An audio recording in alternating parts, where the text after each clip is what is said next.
Hello' guys, good morning. পোনপ্ৰথমে আপোনালোক সকলোকে কাতি বিহুৰ শুভেচ্ছা জ্ঞাপন কৰিছোঁ। আশা কৰিছোঁ আপোনালোক সকলো ভালে আছে। আজি যিহেতু কাতি বিহু, গতিকে আপোনালোক চাগে সকলোৱে ব্যস্তই। মই আজি ৰাতিপুৱাৰ পৰানো কি কৰোঁ সেয়া আপোনালোকক দেখুৱাবলৈ চেষ্টা কৰিম।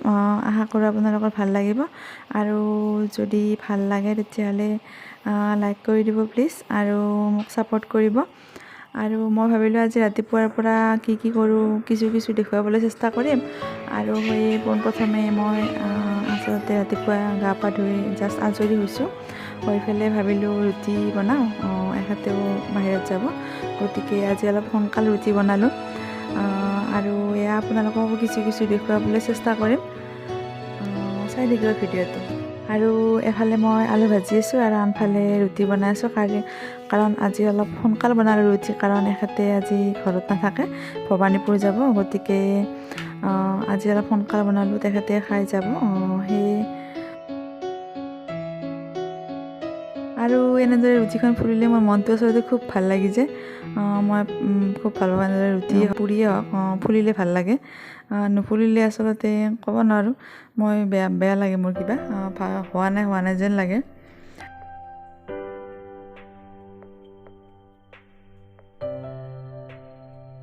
আৰু এয়া বাবু আহিছে, সি মাজে মাজে মোৰ খবৰ লয় আহি পেলাই। এনেই বাকী বেলেগ ৰুমকেইটাতে থাকে বাৰু, সি কিবা খেলি থাকে, কিন্তু মাজে মাজে মোৰ ওচৰলৈ আহে আৰু মোক চাবলৈ মই কি কৰি আছোঁ সেয়া চাই যায়, আৰু বেছি সময় নাথাকে। আৰু এখেতে এতিয়া ভৱানীপুৰ যাব, গতিকে তেখেতক মই দিলোঁ।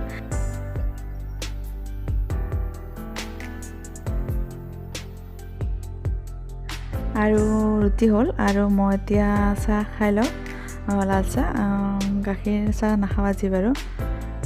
আৰু এয়া মই খাই লওঁ, তাৰপিছত আপোনালোকক লগ পাই আছোঁ।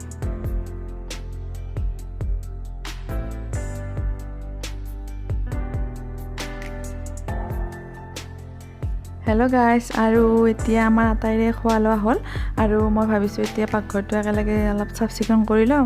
তাৰপিছত যিহেতু আজি কাতি বিহু, গতিকে কিবা কামো আছে আৰু বেলেগ কামো, গতিকে এইখিনি চাফা কৰি লওঁ, তাৰপিছত আপোনালোকক লগ পাই আছোঁ।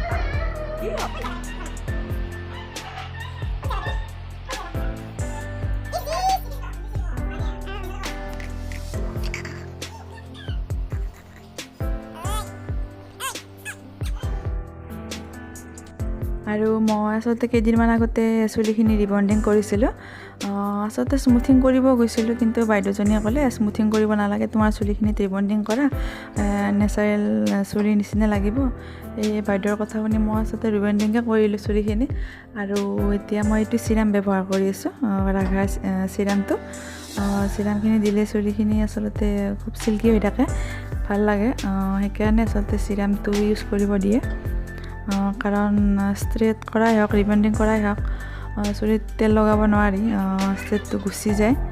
গতিকে সেই চিৰাম অকণমান চুলিখিনি ধুই ল'লোঁ, মই অলপ আগতে গা ধুলোঁ যে, চুলিখিনি শুকোৱাৰ পিছত অকণমান চিৰাম লগাই ল'লোঁ। ভাল আচলতে, এইটো বেয়া নহয়। দামো বেছি নহয়, 200 টকা মাত্ৰ, 225 টকা নেকি, মোক 200 টকাত দিছে। আৰু এনে মেট্ৰিক্সৰো পোৱা যায়, মেট্ৰিক্সৰটোত 450 চাগে। এইটো বেয়া নহয়, মই ইউজ কৰি বেয়া পোৱা নাই।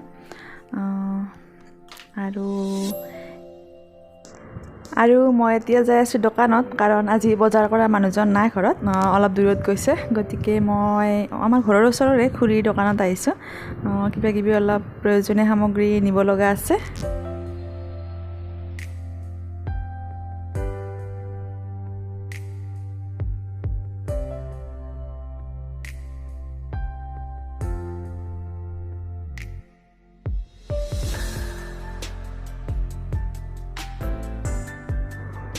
আৰু এয়া মিছ'ৰ পৰা মই নাইটি এটা অৰ্ডাৰ দিছিলোঁ, সেইটো আহি গ'ল। দাদাজনে আনিলে, কেনেকুৱা বা চাই লওঁ। আৰু আমি দুপৰীয়া খোৱা বোৱা এইবিলাক চব হ'ল, আৰু এতিয়া মায়ে ঠগিৰ যোগাৰ কৰি আছে।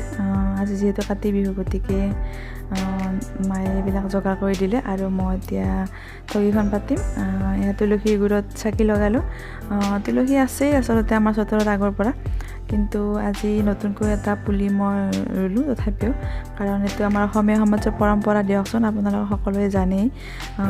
আজি আচলতে তুলসীৰ পুলি এটা চোতালত সকলোৱে ৰুব লাগে, সেয়ে মই ৰুলোঁ এটা নতুনকৈ পুলি। আৰু এয়া চাকি বন্তি লগালোঁ গধূলি যিহেতু ভালো লাগে আচলতে। আমাৰ বিহু যিহেতু আমাৰ অসমীয়া সমাজৰ পৰম্পৰা, তিনিটা বিহু, কাতি বিহুটো যেনিবা সিমান এটা উদযাপনেৰে পালন কৰা বৰ বেছি একো বিশেষ একো নাই, এইখিনিয়ে মেইন আচলতে।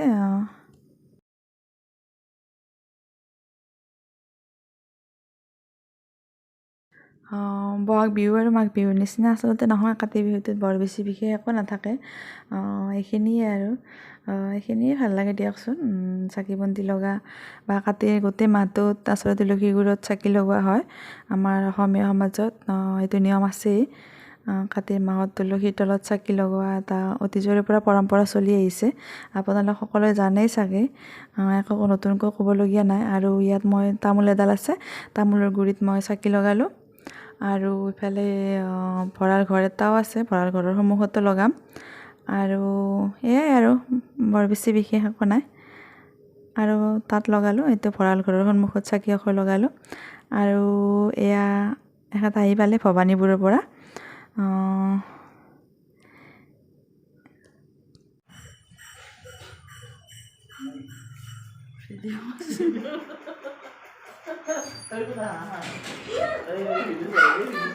চব ভিডিঅ' কৰছো, কাতি বিহুৰ ভিডিঅ'।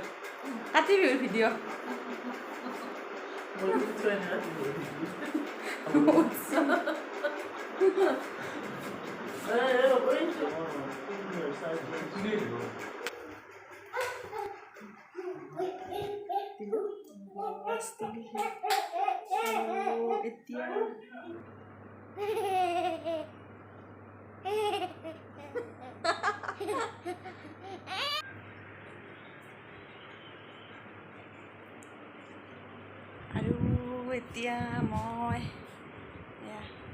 প্ৰসাদ খাই লওঁ, কাতি বিহুৰ প্ৰসাদ। আৰু এতিয়া ৰাতি আজি ভাবিলোঁ খিচাৰিকে বনাম, চিম্পুল ধৰণে বনাম।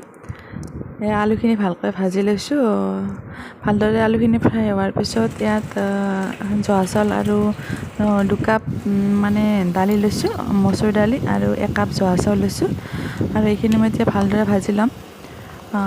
আৰু আনফালে মই বেঙেনা ফ্ৰাই কৰিম, সেয়াই আৰু চিম্পুল খিচাৰি। গতিকে এয়া কিছু দেখুৱালোঁ আপোনালোকক।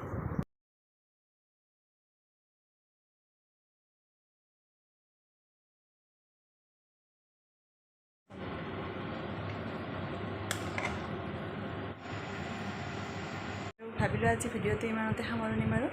আশা কৰোঁ আপোনালোকৰ ভাল লাগিব ভিডিঅ'টো। আৰু যদি ভিডিঅ'টো ভাল লাগে তেতিয়া লাইক, কমেণ্ট, চেনেলটো ছাবস্ক্ৰাইব কৰি দিব।